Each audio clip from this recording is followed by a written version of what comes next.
Ron DeSantis is out of the race, and there's just one more question we've got. Is Trump going to jail? Well, between ongoing cases in Georgia, New York, Washington, D.C., members of the alt-left are going to be the first to tell you he's headed behind bars. Folks like me and others on the right, of course, we're going to tell you the charges are frivolous and the cases are sure to be thrown out upon appeal. But let's really take an objective look for a second, not at the merits of the cases so much, but just at the institutions controlling them. I really think this is important because we need to be mentally prepared for any outcome, especially now that Ron DeSantis isn't in the race. Being so dead set certain that Donald Trump was going to walk away from this unscathed, it's ignoring any other potential outcomes, and it could end up being short-sighted. If Trump goes to jail, Ron DeSantis is already out, who does that really leave us with? If you know me, you know that I don't believe the 2020 election was fair or accurate. In short, whether it was through selective procedural changes, suppression of critical information, or just outright voter fraud, the Democrats and NGOs worked to secure the outcome of that election. And because of all the irrefutable proof we've gathered over the last 3 to 4 years, it really should be a breeze to say,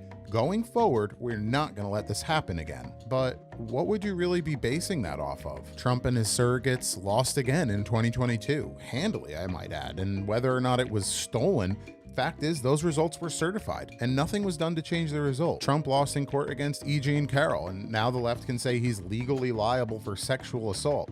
That's not great. He allowed the pharmaceutical industry to push their messaging, and his own administration pushed lockdowns throughout 2020. Why didn't Trump fire Fauci? He didn't dismantle the FBI or even really get them to admit their wrongdoings while he's in office.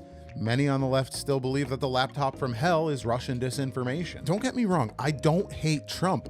I like him, but my point in saying all this is we need to separate our own personal biases and what we want to happen from having an objective understanding of what could happen next. Colorado, Maine, New Jersey, these are 3 states that have already begun paving the way to disqualify Donald Trump from their ballots. And the Supreme Court has already agreed to rule on their interpretation of the 14th Amendment. So where am I going with this? We go around saying that the 2020 election was stolen. We go around saying the 2022 election was rigged. We are happy to tell you that courts all across the country are totally corrupt, basically because of one hedge fund manager named George. And among many other examples, Republicans are the first to tell you that Joe Biden corruptly broke the law, and we've got the proof.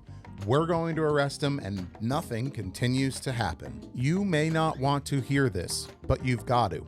There is a very real possibility that as early as February, Donald Trump could be banned from being president of the United States. If the Supreme Court says it, that's kind of a done deal. If that happens, he's done. He won't be running, and like 60+% of the Republican Party is going to have to get behind somebody else to support. Democrats, even though they outwardly dislike Biden's performance, they're going to be 1,000% unified in November behind whoever the DNC tells them, Biden or not. But Republicans are completely fractured. There was about half for Trump, with the other 2 quarters split between Haley and DeSantis.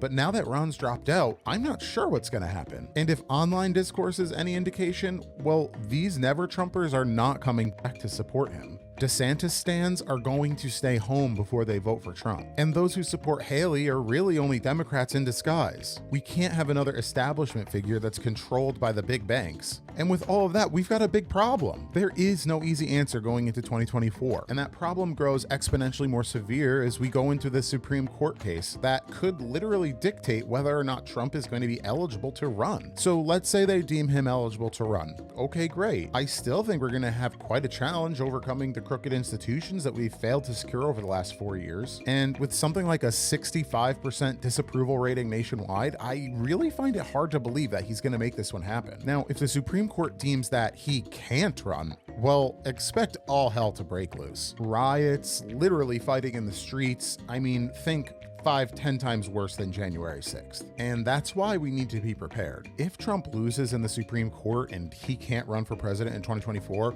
we need to back the candidate that can win. With Ron out, that leaves Trump and Nikki Haley on the ticket, and I don't know who the right candidate is, but I know it's not Haley, and I don't think Trump can win. So I guess at this time, all we have to do is wait and see what the Supreme Court has to say. They're slated to hear this case on February 8th. And if you follow me, you're gonna see what happens, because I guarantee I'm gonna be making videos about it. So please follow me and stay tuned.